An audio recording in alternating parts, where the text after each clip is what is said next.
آج ہم از M R کے بعد ورب کی چوتھی فارم کا انگلش فکروں میں استعمال سیکھتے ہیں۔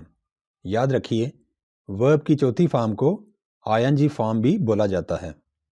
ایسے کام جو بولتے وقت ہو رہے ہوں، یعنی فعل حال میں جاری ہوں۔ فرض کیجئے امجد کھانا کھاتے ہوئے یہ فقرہ بولتا ہے، میں کھانا کھا رہا ہوں۔ اس فقرے میں کھانا کھانے کا کام جاری ہے۔ اب فرض کیجئے امجد کلاس روم میں بیٹھا ہوا ہے، تو وہ فقرہ بولتا ہے، میں کلاس روم میں بیٹھا ہوا ہوں۔ یہاں پر اس فقرے میں بیٹھنے کا کام جاری ہے۔ ان دونوں فقروں میں بولتے وقت وہ کام اصل میں ہو بھی رہا ہے، یعنی جاری حالت میں ہے۔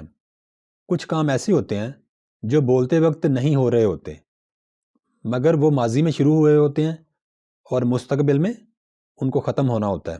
ایسے کاموں کو بھی جاری کاموں میں شمار کرتے ہیں۔ فرض کیجئے امجد کھانا کھا رہا ہے اور اس سے کوئی پوچھتا ہے کہ تم آج کل کیا کر رہے ہو، تو امجد کہتا ہے، میں آج کل بی ایس کر رہا ہوں۔ حالانکہ اس وقت وہ کھانا کھا رہا ہے، لیکن امجد نے ماضی میں بی ایس کی کلاس میں داخلہ لیا ہے اور مستقبل میں اس کی یہ ڈگری مکمل ہوگی، یعنی امجد کی بی ایس کی کلاس مکمل ہونے کا کام فعل حال میں جاری ہے۔ اسی طرح میں وکیل بننے کے لیے پڑھ رہا ہوں۔ امجد نے ماضی میں وکالت کی ڈگری کے لیے داخلہ لیا اور مستقبل میں یہ ڈگری اس کی مکمل ہوگی، یعنی وکالت کی ڈگری حاصل کرنے کے لیے کام فعل حال میں جاری ہے۔ تو اس دوسری صورت میں کوئی کام جاری تو ہے لیکن بولتے وقت نہیں ہو رہا ہوتا۔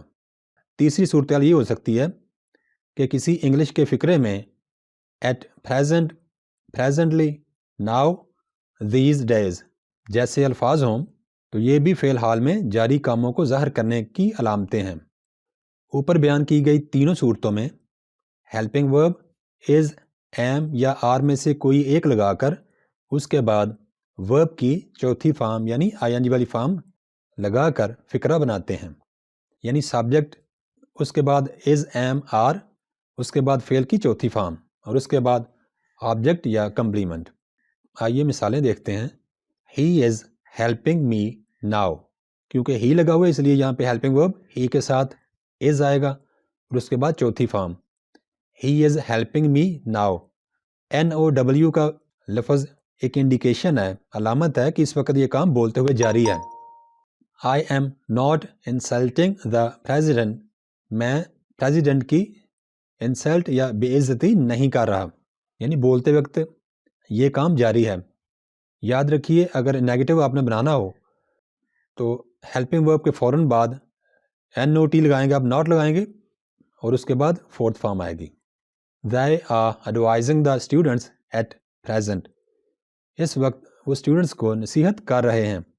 آ رہا ہے کیونکہ ہمارا سبجیکٹ پلورل ہے اور اس کے بعد چوتھی فارم، تو اس وقت اسٹوڈنٹس کو نصیحت کرنے کا کام جاری ہے۔ She is cooking rice while her mother is talking to the postman، یہ ایک لمبا فقرہ ہے، اس میں دو کلوزز ہیں، کیونکہ دونوں طرف جاری کام کو شو کیا جا رہا ہے اس لیے اس لمبے فقرے کے دونوں کلوزز میں ہم نے اس کے بعد چوتھی فارم لگائی ہوئی ہے۔ He is watching TV and I am playing cards، یہ بھی لمبا فقرہ ہے، اس میں دو کلوزز ہیں، تو دونوں طرف ہم نے is اور am کے بعد چوتھی فارم استعمال کی ہوئی ہے کیونکہ دونوں کلوزز میں کام جاری ہیں۔ پہلی کلوز میں ٹی وی دیکھنے کا کام جاری ہے جبکہ دوسرے میں کارڈز کھیلنے کا کام جاری ہے۔ امید ہے کہ آپ کو از ایم آر کے بعد ورب کی چوتھی فارم کا استعمال پتہ لگ چکا ہوگا۔ اس لیکچر کو لے کے اگر آپ کے ذہن میں کوئی بھی سوال ہو تو وہ آپ مجھے کامنٹس سیکشن میں پوچھ سکتے ہیں۔